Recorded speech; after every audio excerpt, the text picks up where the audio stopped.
गुरु प्यारी साध संगत जी, सभी को प्यार भरी राधा स्वामी जी। संगत जी, जो आज की साखी है वह बहुत ही अच्छी साखी होने वाली है। तो कृपया संगत से विनती है, साखी को अंत तक जरूर सुने। मैं हमें जो भी संदेश मिलता है और जो भी इस साखी में उस पर अमल जरूर। साध संगत जी, एक आपके बेटे के दो बेटे थे और उसका बड़ा बेटा धनी और एक छोटा बेटा अपने आप का आज्ञाकारी था। एक बेटा अपने आप का बड़ा विद्रोही था, एक बेटा कमाई को बढ़ाता था और दूसरा बेटा आपकी कमाई को घटाता था।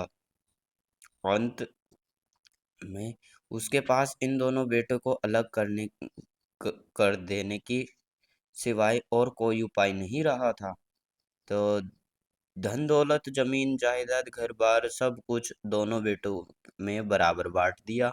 बड़ा बेटा आपके पास ही रुका गया और उसने अपने धन को व्यवसायिक से लगाकर खेतों और खरीद कर फिर उसके बगीचे बनाए। छोटे छोटे छोटे बेटे ने धन मिलते ही गांव में से नाराजगी यानी बाहर हो गया। थोड़ी दूर दोनों बाद घबरे आने लगी कि हमने उसे सब बर्बाद कर दिया है। व्यवसायों के नाच गाने में जो भी मिला था वह सब मिट्टी में हो गया। आप उसने है बेटे को खबर भेज दी कि घर वापस लौट आओ, पर उसने भरोसा ना हुआ कि मेरा सब बर्बाद कर देने पर भी मेरा पापा मुझे बुला सकता है। तो तुझे भी भरोसा ना आया। प्रेम ऐसा है न होना है कि कहाँ दिखाई पड़ता है।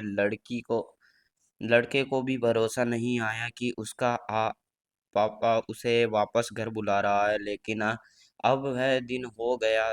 तैयार करवा करवा और सारे गांव का भजन पर आमंत्रित किया। बड़ा बेटा जब काम करके खेतों से घर वापस लौट रहा था, तब गांव के कुछ लोगों ने उसे कहा कि हद हो गई, ये तुम्हारा दुर्भाग्य है कि तुम यहाँ घर में हो, बाग की सेवा भी करते हो और आ अपना काम भी इतनी मेहनत से करते हो, लेकिन तुम्हारे स्वयं के कभी इस तरह का कालीन नहीं बिछाई गई, ना ही तुम्हारे स्वागत में कभी बैंड बाजे बुलाए गए और ना ही तुम्हारे लिए कभी भोजन उत्साह हुआ। वह आवारा लड़का, तुम्हारा छोटा भाई, सब बर्बाद करके वापस घर लौट रहा है। तुम्हारे घर पर उसके स्वागत का इंतजाम हो रहा है, जो तुम भी स्वागत में शामिल होकर घर की के दिए जलाए गए हैं, बैंड बजाए जाए रहे हैं और मेहमान इकट्ठे हो रहे हैं। तुम्हारा पापा गांव के दौरा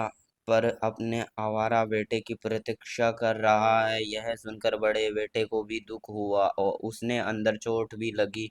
वह घर जाकर उदास बैठ गया और जब वह अपने पापा से छोटे बेटे को जो घर से भाग गया था उसके लिए वापस लौटा, तो बड़े बेटे को उदास पकड़कर उसने पूछा कि तू उदास क्यों है बेटा।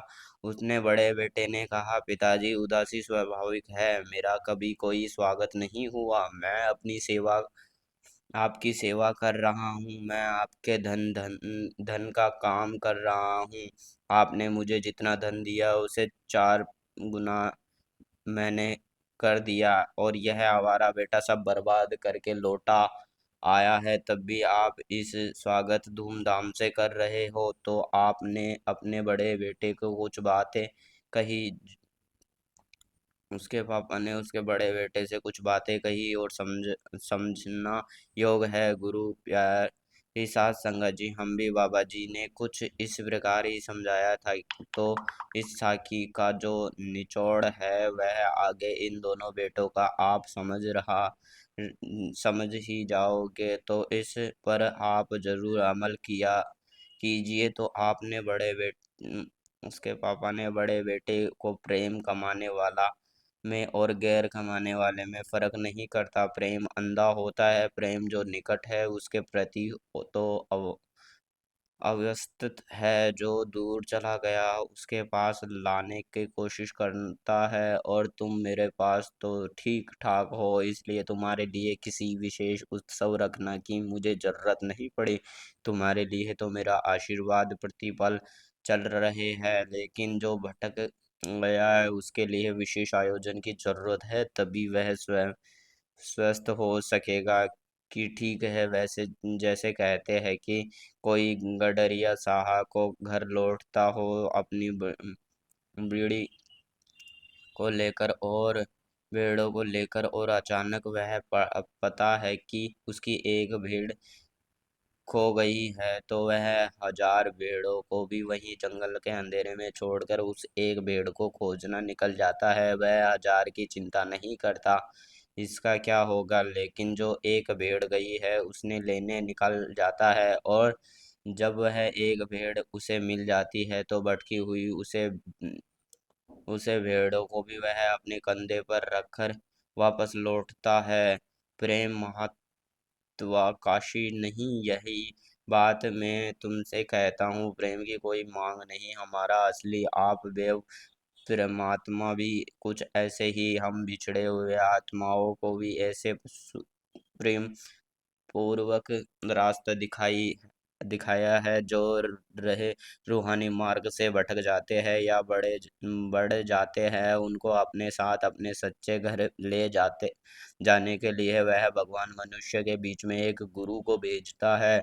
वह गुरु भटकी हुई आत्माओं का नाम धन बख्श कर उनको सही रास्ता बताने ते हैं। गुरु भटके हुए लोगों को रास्ते पर ले आते हैं और उसे समझाते हैं कि हमारा असली घर कहाँ है। जो लटके हुए जीव अपने गुरु का हम मानकर सही रास्ते पर चलते हुए भजन सिमरन करते हैं, वह तो अपने असली घर सात समुद्र पर पहुंच जाते हैं। और जो जीव अपने गुरु का कहना मान कर भजन सिमरन नहीं करता है वह भटक जाता है। हम जब भी उसे छोटे बेटे की तरह लटके हुए हैं और अपने घर का रास्ता भूल बैठे हैं इस दुनिया के ऐसे और ऐशो आराम में, हम अपने असली घर का पता भूल चुके हैं। हमारा गुरु हमें ढूंढ रहा है और हमें अपने साथ ले जाने के लिए आवाज भी दे रहा है, लेकिन हम जीव उसकी आवाज को अनसुना कर रहे हैं। हम इस दुनिया की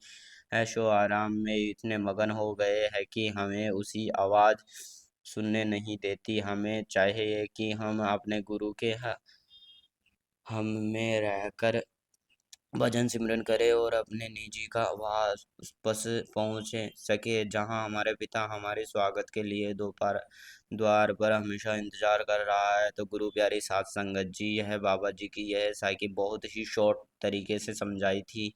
और आज की आप जी को इस साखी जारी साखी जो संदेश बाबा जी ने वापस पे दिया था सत्संग के दौरान, इस साखी में भी कुछ ऐसा ही संदेश था। उस उम्मीद करते हैं कि इस साखी को जो भी रूहानी और हमें जो भी संदेश मिला है, कृपया अपने जीवन में इसको लागू करें। इसलिए साथ साथ हमें अपनी इजाज़त लेते हैं। हमारी यहाँ साखी हमारी यहीं समाप्त होती है। तो गुरु प्यारी साध संगत जी, अगर हमारी आपको साखी अच्छी लगे तो हमारी वीडियो को लाइक करें और हमारे चैनल को सब्सक्राइब करें नई नई साखी सुनने के लिए।